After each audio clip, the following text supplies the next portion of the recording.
Tuh. Kan maksudnya supaya mengenal kan. Kalau dari diri sendiri bisa mengenal apa kelebihanku, apa kekuranganku kan setidaknya outputnya jadi kenal. Oh ternyata aku punya kelebihan begini ya. Iya. Aku punya apa namanya kekurangan begini. Nah konkretnya gimana nah untuk apa nih ya? Untuk konkretnya gimana gitu loh supaya kita bisa mengenal diri sendiri dengan metode itu tadi.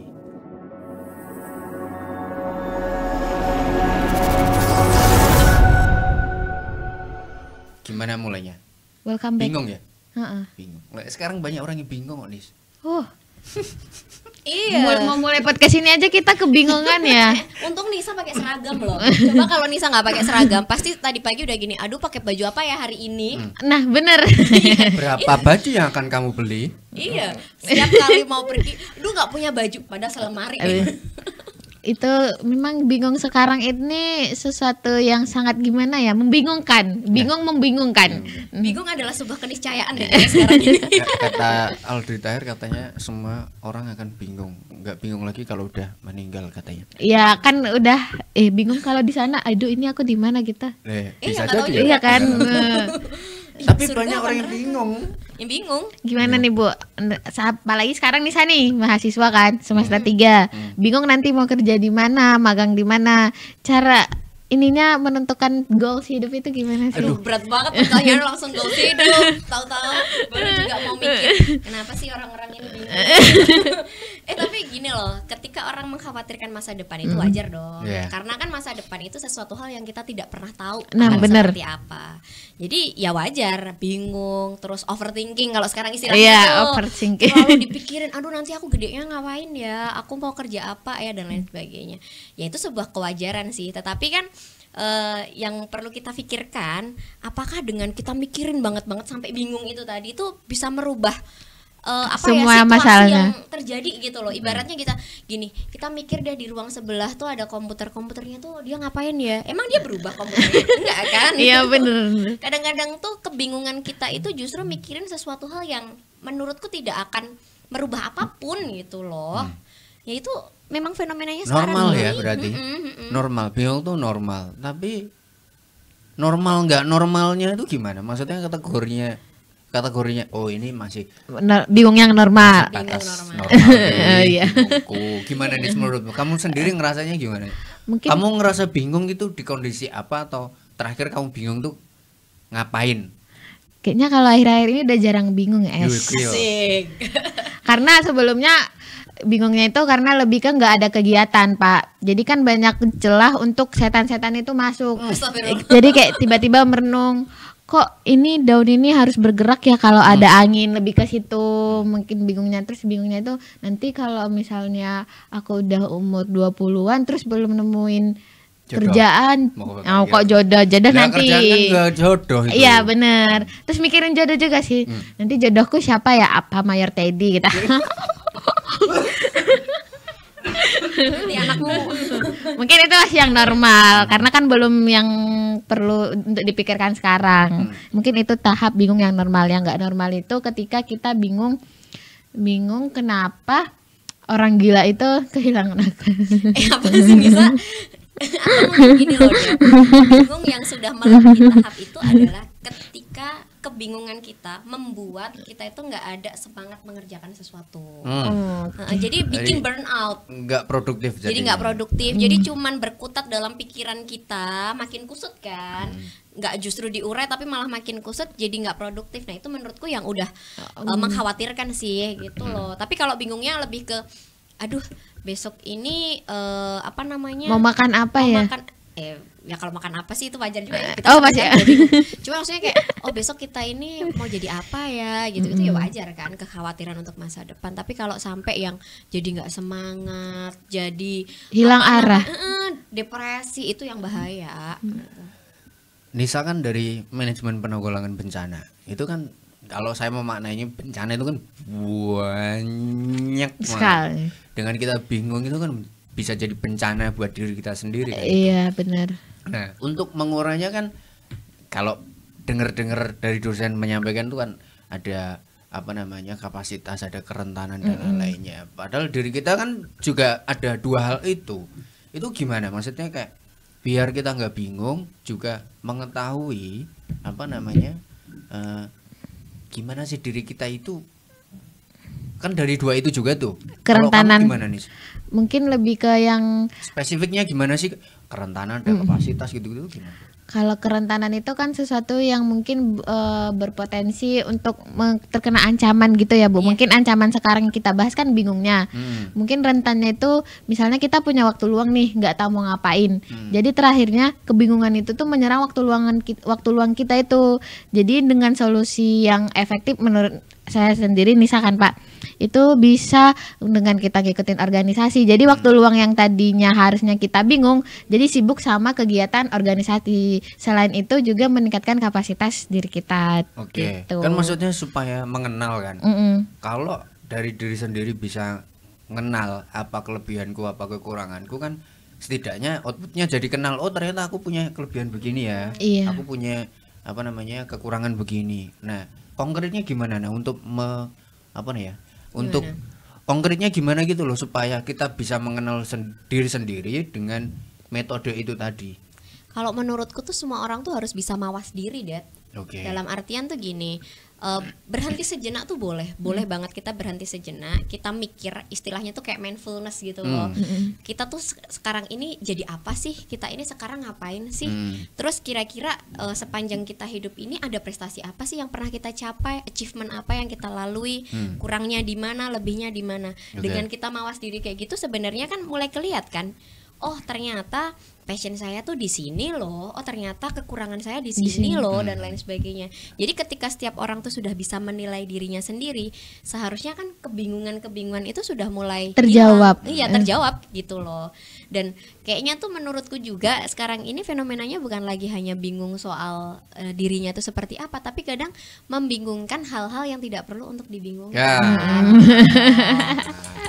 Kan, Yang makan penting apa, dipikir.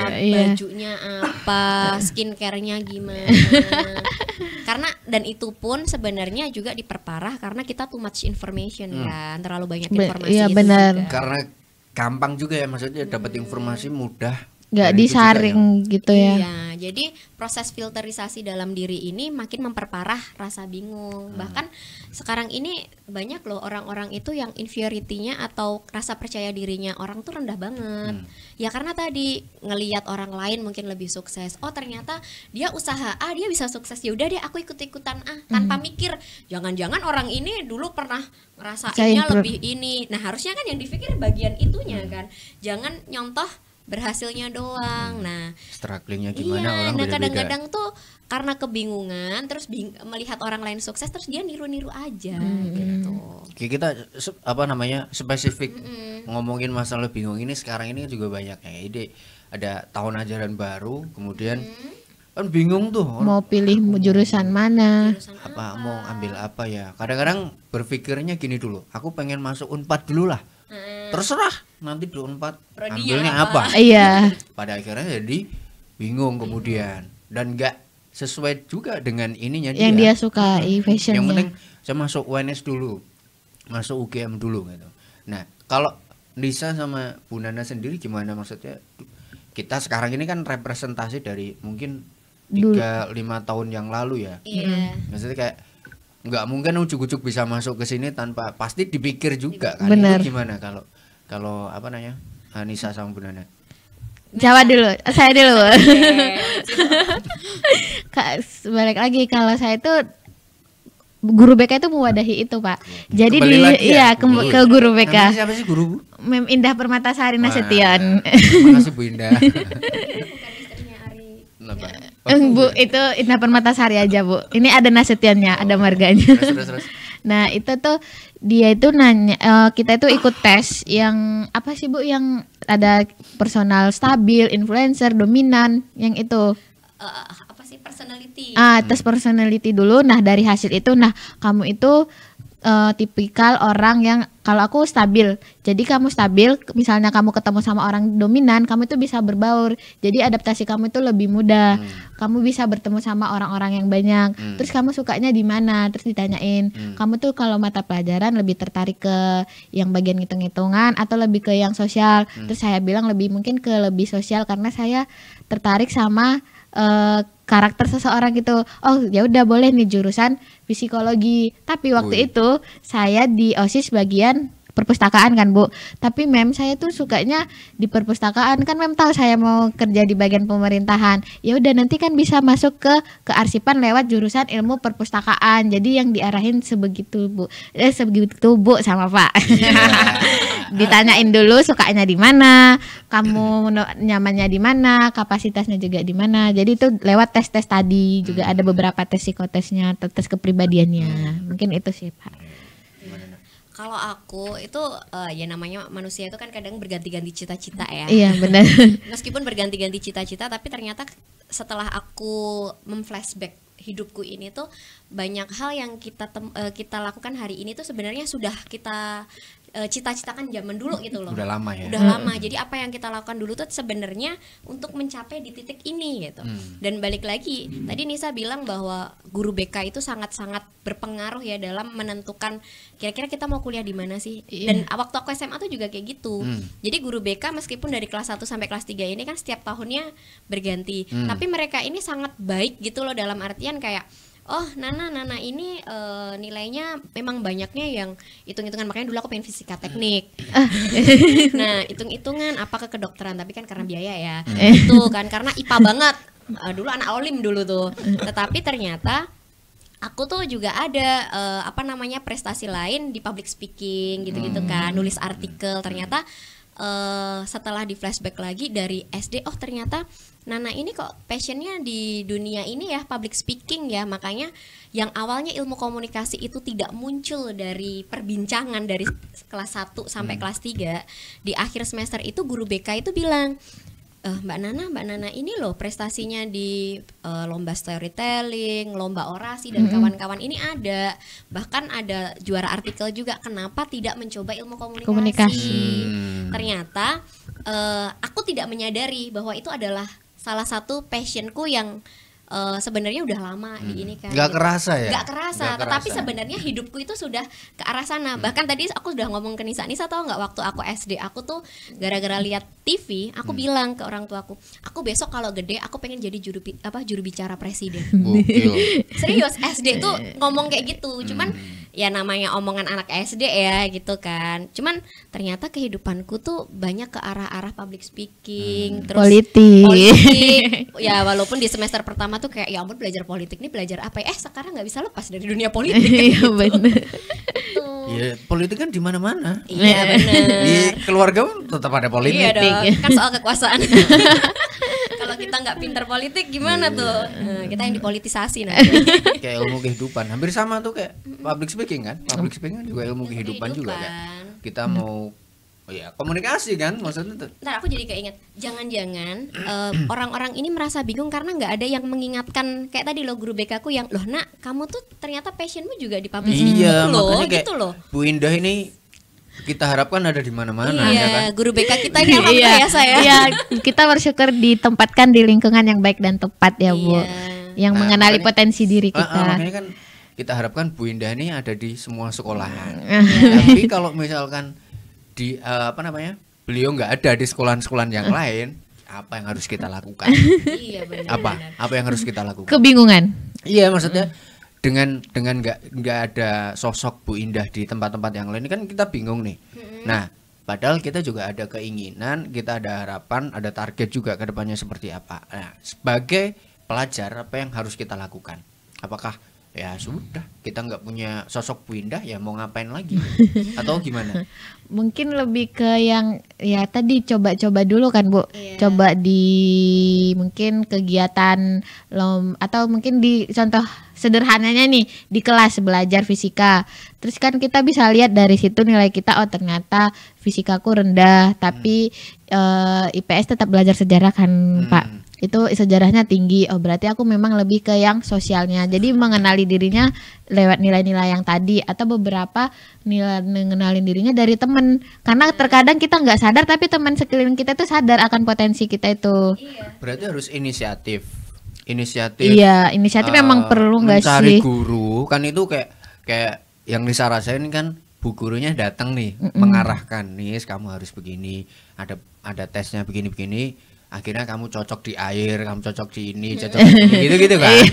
Nah tapi kalau di tempat lain yang nggak ada begitu kan berarti kita harus inisiatif mencari entah itu teman, guru ataupun apa gitu kan. Dan ini juga sih, maksudnya mawas diri, balik lagi gitu loh. Kita tuh sukanya apa sih? Kadang-kadang kan yang pertanyaan susah dijawab adalah sebenarnya sukamu tuh apa sih gitu Nah, loh. Tapi tergantung itu hari Senin apa hari Selasa atau hari apa. diri sendiri gitu loh. Sukanya apa? Terus kalau misalnya oh ternyata sukanya hitung-hitungan. Nah, hitung-hitungan kan korelasinya misalnya dengan jurusan matematika, jurusan apa lagi sih? Banyak Fisika ya. tadi, Bu. Fisika dan kawan-kawannya. Nah, mana nih yang paling kita cocok? Jadi balik lagi memang hal-hal kayak gitu tuh perlu perenungan. Quality time. Quality time dengan diri sendiri, komunikasi intrapersonal. Iya benar. Dan itu kadang-kadang yang orang tuh nggak mau lakukan. Lebih ke mungkin apaan sih, tapi beberapa orang aku pernah ketemu gitu kan, Bu, mending kamu coba tes personality, kan itu sekarang banyak ya di Google gratis gitu kan, tapi dia lebih ke buat apaan, itu nggak penting gitu. Pada akhirnya dia juga sendiri, ini aku mau kemana, jadi dia kebingungan karena dia nggak tahu dirinya itu sebenarnya siapa, lebih ke situ. Tapi untuk apa namanya, untuk meminimalisir ya, jadi Kak misalkan kita ngerenung gitu kan dari sendiri, kadang-kadang jadi self judgment. Iya. Jadi kan iya. Enggak, aku nggak bisa gitu, aku introvert, Ah, aku ekstrovert, aku Aku padahal nggak bisa. nggak ada apa namanya, nggak ada, dia belum pernah melakukan tes ataupun nggak terapi dengan misalkan sama yang profesional dengan Bener. psikolog atau psikiatri, tapi kemudian terus ngomong kayak itu. Nah, untuk minimalisir. hal seperti itu yang kalian lakukan gimana? Banyak ketemu orang sih kalau aku ya. Iya, ketemu orang yang lebih dewasa. Iya. Misalnya Bu Nana, Mas Dedi gitu kan. Tapi memang bener loh, waktu aku masih seusia Nisa itu juga mentor-mentorku pasti jauh lebih tua. Oh, gitu Ya ya. pasti dong ya, Iya, lebih tua, dan itu ternyata banyak berpengaruh juga dalam hidup kita gitu loh. Jadi seenggaknya bisa ngarahin, tidak ngejudge kita tapi ngarahin, ya ini ada pilihan A B C, tinggal kamu pilihnya yang mana gitu. Jadi banyaklah bergaul, banyaklah mencari mentor. Oke. Bangun Tapi relasi ya, Bu. membangun relasi, tapi pilih-pilih ya, nggak semua masukan tuh terus kita ikutin tuh enggak. Oke, jadi kesimpulannya kalau nggak ada orang yang mengarahkan, kalau orang tua kan memang kewajiban untuk mengarahkan, tapi Benar. kalau guru dan lain-lainnya kan kadang-kadang ya beda-beda gitu loh, pengarahannya itu kan beda-beda. Kalau nggak ada mentor berarti kita harus nyari mentor, tapi selektif. Harus Benar. selektif. Mentornya seperti apa gitu-gitu ya. Benar. Benar. Tapi kadang-kadang Nis, orang itu kan memulainya kan harus bercerita dulu, ya kan? Harus bercerita dulu kayak aku pengen begini, berarti saya harus menemui ini, menemui Bu Nana. Saya ceritakan dulu pengennya kayak gimana. Nah kadang-kadang kalau kita mau dikasih masukan tuh udah ngasih defend dulu, udah ngasih barrier dulu, sehingga informasi itu nggak masuk. Jadi kayak dikasih masukan tuh jadi marah malahan. Nggak sesuai. Mungkin dia punya apa namanya, punya masalah, tapi ada jawaban yang dia inginkan, tapi yang menjawab tidak sesuai dengan keinginannya, Ekspektasinya. Nah itu tuh gimana untuk apa namanya, menjaga supaya kalau kita dikasih masukan sama orang lain, kasih masukan sama mentor ataupun guru ataupun siapapun, itu juga nggak kemudian marah atau kalau nggak sesuai terus kemudian jadi nggak mentoring lagi lah sama orang ini, itu gimana? Aduh gimana ya, mentoring itu sebenarnya kayak jodoh loh, jodoh-jodohan ya saya. Iya. Jodoh-jodohan, jadi kayak ada chemistry gitu loh. Dan biasanya kalau orang udah ada chemistry itu tuh ya benar, kadang-kadang ya memang ada defense ya, tapi untuk langsung yang judgement, oh nggak bisa ini itu biasanya juga agak kurang. Tapi kan balik lagi, apa sih yang kita harapkan dengan bergantung pada orang lain gitu loh. Makanya ya dari diri kitanya juga harus low expectation, jadi kitanya menurunkan ekspektasi Ekspektasinya, kita bener. terhadap orang lain. Oke. Gitu. Jadi walaupun nanti nemuin mentor, ya jangan sepenuhnya berharap bahwa apa yang mentor ini kasih itu yang terbaik untuk diri Diri kita. kita. Kan balik Oke. lagi, filternya ada di kita. Kontrolnya ada di Kontrolnya Ada ada di di kita. Gitu. gitu. Nisa mungkin beberapa kali, Bu, di mana mau cerita gini. Tapi kan setiap kali aku ngasih masukan ke Nisa, balik lagi. Iya. Nisa mau milih ini apa enggak? Kita yang ngasih tahu ke Nisanya juga nggak boleh marah juga kalau Nisa nggak ngambil opsi Pilihan yang kita itu, tawarkan, bener. gitu loh, Iya balik kan lagi. soalnya sering kali itu ada yang marah kan. Nah, dia datang nanya, dikasih jawaban Malah nggak nggak sesuai sesuai. sama ekspektasinya dia, terus kemudian dia marah gitu kan. Nah, maksudku supaya itu tidak terjadi, apa yang harus dilakukan? Bu Nana udah menjelaskan. Kalau dari Nisa gimana? Mungkin kalau dari aku, misalnya aku mau nanya nih ke Bu Nana, tapi Bu Nana nggak jawab sesuai ekspektasiku. Dari awal itu aku udah menyiapin berpikiran positif, karena gimana pun mentorku itu pasti Bu Nana ini ngasih solusi yang terbaik menurut pengalamannya. Tapi kalau itu nggak sesuai jawabanku, ya udah, itu kan tinggal kita ambil pelajarannya aja gitu sih Pak. Lebih ke ya menurunkan ekspektasi sama berlapang dada. Iya. Oke, benar. Emang Karena harus ya gitu. memang meskipun pada teknisnya nggak semua orang juga bisa menerima hal Dengan- itu iya, juga benar. gitu. Tapi terus kemudian gini, apa namanya, orang itu seringkali merasa bahwa mendapatkan masalah ini udah paling gede gitu loh. Merasa dirinya yang paling ini Paling- susah. paling pokoknya ini yang paling berat lah, orang lain nggak merasakan. Apakah hal itu beneran terjadi atau kayak gimana kalau menurut kalian berdua? Apa masalah itu nggak ada di orang lain, Hanya adanya- khusus masalah itu khusus di Nisa, khusus di Bu Nana, khusus saya, ataukah masalah itu sebenarnya ya semua orang itu sebenarnya merasakan, hanya waktu aja yang membedakan, atau kayak gimana, Bu? Jadi kan gini, setiap orang ini kan bisa dilihat, bisa digambarkan dia sebuah wadah ya. Ketika seseorang itu mengatakan bahwa masalahnya sangat berat, bisa jadi memang ya wadahnya dia segitu. Dan kita nggak boleh dong ngejudge, masalahmu itu nggak seberapa Berat. kok, gitu, nggak seberat itu. Karena kan kapasitas orang itu Masing-masing. beda-beda. Nah itu menurutku adalah hal pertama yang harus kita sadari dulu gitu. Dan kupikir semua orang tuh pasti juga punya masalah, tapi cara maintain atau cara manajemennya aja yang mungkin beda gitu sih, Dad. Nisa gimana, Nis? Kalau aku untuk menghapuskan pikiran kalau masalahku yang paling berat itu lebih ke yang suka jalan-jalan keluar kan Pak. Karena kan kalau di luar itu pinggiran jalan banyak kan, kayak yang mungkin tukang becak lagi tidur, itu ngeliat mukanya, oh iya bapak ini aja nggak seberisik itu loh tentang masalahnya, masa aku udah merasa paling berat Weh. gitu. Asik. Terus kan juga kita, kalau aku sendiri, misalnya kalaupun aku punya masalah apapun, aku masih bisa ketawa di luar. Nah itu aku jadi pembelajaran untuk diriku sendiri. Aku aja loh bisa menutupin itu, padahal masalahku sebanyak itu. Mungkin orang-orang yang kutemu juga sama, mereka juga bisa ketawa. Padahal di belakang itu, di pikiran mereka tuh mereka menyimpan semua masalah itu gitu loh Pak. Jadi lebih ke yang melihat keluar sih, lebih berpandangan luas. Yang hidup bukan cuma kita, yang kena masalah juga bukan cuma kita. Mungkin ke Ya situnya. memang harus punya cara untuk ini loh, apa namanya, ibaratnya mengkalibrasi diri. Kayak misalnya kalau Nisa sukanya kan keluar, atau kalau misalkan aku perjalanan, misalnya naik kereta jauh Iya. gitu-gitu loh. Me time dengan kita mikir, oh ternyata masalah hidup juga nggak sebesar itu juga kok gitu, masih ada jalan keluar. Dan sebenarnya akan selesai sendiri masalah Akan itu. Bener, selesai. iya. Benar. Masalah kan selesai dengan sendirinya kan. Ya kadang-kadang kan bingung cari jalan Jalan kan. keluarnya. Kita cuman berkutat dalam kebingungan, tapi nggak ada action yang kita lakukan, kan juga bahaya, Bahaya. juga gitu. Iya, kayak ada satu cerita Iya. Pak. Asik. Gimana Sa? Aku pengen denger Sa. Jadi waktu itu aku ada pernah daftar yang Forum Indonesia Muda kan.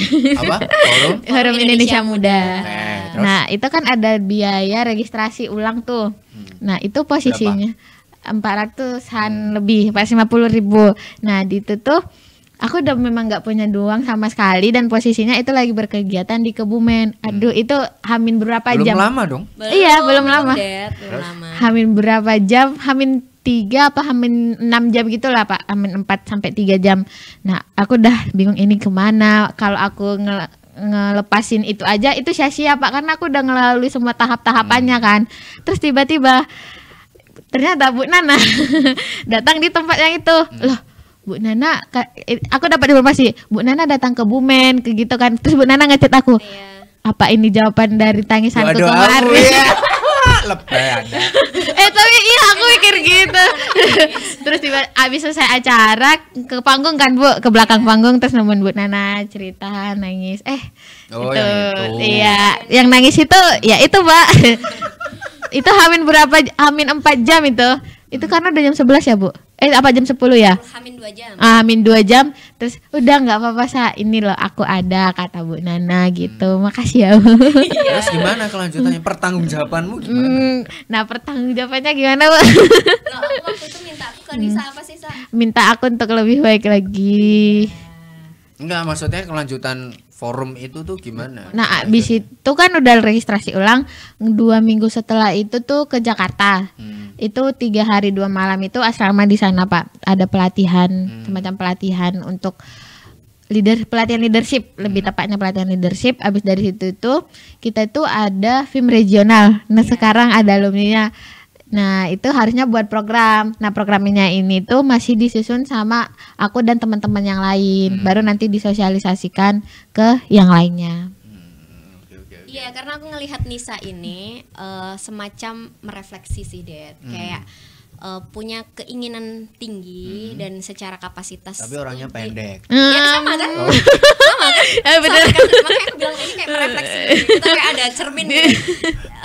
Apa ya, kayak visinya tuh tinggi gitu loh. Anak ini tuh mau bekerja lebih, mau belajar lebih, punya kemampuan langsung digini banget. Muter Bang, bentar. Tapi nih, Makanya sorry tak potong bentar ya mana. Tapi nih, orang itu inisiatif mau minta tolong itu sebuah hal yang berat loh, bukan gampang loh itu. Bener. Kamu datang ke Bu Nana terus minta tolong itu nggak gampang loh itu, nggak semua orang bisa itu. Kan saya juga mikirnya Pikiranmu gimana? pertama kita ketemu di Kalirato kan Bu. Iya. Terus saya ngenatap banget dah Bu Nana. Ini aku minta tolong apa enggak ya? Makanya saya menjauh dari Ibu kan. Ibu lihat itu pokoknya saya tuh agak jauh. Terus saya mikirin, tapi kalau aku enggak inisiatif nanti ini enggak selesai kalau aku pendam sendiri. Terus nanti kalau udah aku ceritain pas itu udah aku buang, pasti Bu Nana kecewa gitu. Terus akhirnya Nggak pas ada hamil gunanya juga. nggak ada gunanya, kayak terbuang sia-sia perjuanganku gitu. Ya gimana pun resikonya, pokoknya aku dengan niat tekad mau nanti Bu Nana bantu atau enggak, punya resiko gimana pun aku harus ngelewatin itu gitu sih Pak. Terus terakhirnya alhamdulillah. Ya memang harus ada keberanian untuk mengungkapkan deh. Sebenarnya kan Nisa ini selalu kupantau. Nisa udah daftar ulang belum? Kutanya kan. Iya benar. Belum Bu, itu kan. Terus kan di Kebumen tuh kan udah repot kan. Tahu-tahu nih anak, Bu Nana di mana? Mau cerita nih saya. Ya udah dia bilang gitu. Makanya aku bilang, kamu sudah melewati tahap wawancara dan kawan-kawan, itu panjang loh untuk daftar film ini. Karena Nisa harusnya ceritakan dong, ketemu banyak tokoh kan di situ kan, bener-bener yang ini. Makanya kan di situ kan banyak orang. Pak Anies ada. Iya. Kenapa nggak cerita sama aku, Des? Kan tak dengerin aja pasti. Nisa ini film 26 berapa? 26. Aku film 18. Kebetulan aku juga alumni Forum Indonesia Muda. Jadi memang merasakan beberapa hal yang mengubah hidupku. Makanya aku pengen Nisa itu juga merasakan pengalaman yang sama. Makanya ketika dia, Bu, kayaknya Nisa nggak bisa lanjut. Loh, kok nggak bisa lanjut? Kan ini yang kamu inginkan juga gitu. Terus Ada Pak Anies. ini Iya. Anies Baswedan. Iya. dan ada Novel Baswedan. Iya Bu. Ada Siapa lagi? Pak Sudirman Said juga kan? Iya Pak Sudirman juga Sudirman keren sih. Said. Jadi ada banyak insight yang kita dapatkan karena alumni film itu kan dulu yang punya Bukalapak, dulu punya Tokopedia. Flip.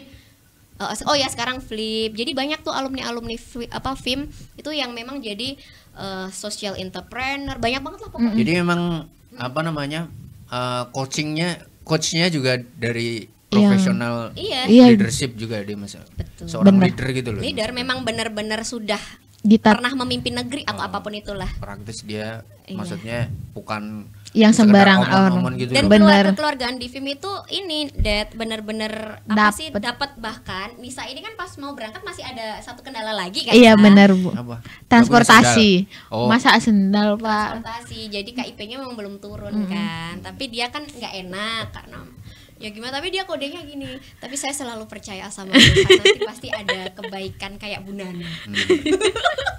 Kodenya dia udah kayak gitu. Nis, tapi ini Nis, aku pengen nanya gini Nis. Di tempat itu banyak loh, banyak orang Banyak loh. Pak. Banyak. orang Bener. loh. Dosen-dosen juga banyak loh. Kamu yang ke Kebumen itu. Iya kan? Bener. Nah, kenapa sampai akhirnya kamu berpikir, oh ini Bu Nana sih yang bisa bantu? Kenapa nggak dari awal cerita sama aku misalkan? Itu maksudnya hitung-hitungannya gimana? Kamu berhitung, oh aku cocok nih ngomong sama Nah, Bu Nana, bener. atau memang karena Bu Nana udah tahu backgroundmu, kamu ikut itu atau kayak gimana? Mungkin pertama karena udah mungkin nggak cuman baik karena tahu backgroundku ikut itu kan Pak, tapi tahu lebih banyak daripada dosen yang lain. Oh, uang sakunya. Bukan. Latar belakangku gimana mungkin lebih tahu banyak Bu Nananya daripada yang lainnya. Terus aku juga lebih sering cerita. Itu lebih ke yang pas aku pertama lihat Bu Nana ini punya aura yang auranya itu tuh kayak sejalan sama aku gitu loh Pak. Iya tapi gitu karena kan kita kalau ketemu beberapa karena kalau kita tuh sama orang kita bisa ngelihat ini cocok nih sama aku gitu. Mungkin lebih ke rasa percaya. Satu Bu Nana aku lihat bisa orang yang bisa aku percaya, yang bisa ngejaga rahasia aku, terus bisa orang yang aku percaya untuk nuntun aku tuh ke Jalan yang jauh benar. Kok Don't jalan yang stop benar? it, Mungkin lebih ke ngarahin aku ini ngejembatin aku, salah satu ngejembatin aku. Terus Bu Nana juga jadi nyaman. Mungkin karena sesama wanita kan lebih nyamannya itu lebih leluasa kan Pak. Nyaman sama kepercayaan. Mungkin ke situnya. Aduh, nih serius banget. Kayak gitu aja ya kayaknya. Itu Nanti aja malah cukup. kita saling ini Iya, ya. pers ya maksudnya. Ini intinya kan yang kita obrolin adalah banyak orang yang bingung karena nggak tahu Nggak tahu. Harus Dirinya. punya mentor. Iya. dirinya itu kayak gimana. Nah, kalau pengen apa namanya, pengen sukses ya setidaknya harus ada orang yang mengarahkan, karena kalau nggak ada yang mengarahkan ujungnya akan bingung sendiri. Benar. Gitu kan. Terus kalau nggak ada guru atau orang yang inisiatif datang ke kita yang harus datang ke Mereka, gitu benar. kan. Terus cara untuk supaya nggak bingung bisa dari kapasitasan kerentanan Kerentanan itu. Jadi tadi. harus ditulis gitu ya, Nak? Bener. Nis? Harus ditulis Harus kelebihannya ditulis apa, kekurangannya Potensinya apa? Potensinya. bisa Ancamannya apa? apa bisa Analisis diketahui, SWOT ya, Bu? dianalisis. Nah, harus cari orang mentor coaching yang Tepat. tepatnya, setidaknya nyaman untuk bercerita. Kalau mau pinjam duit itu gampang. Benar nih. Oh, minta duit. Minta duit, Kalau minta minta duit. duit tuh, Nah. Bu bayarin ini ya. Aman lah. Ya gitu Nes ya. Iya. Nanti kita ketemu di Obrolan berikutnya. selanjutnya. Terima kasih.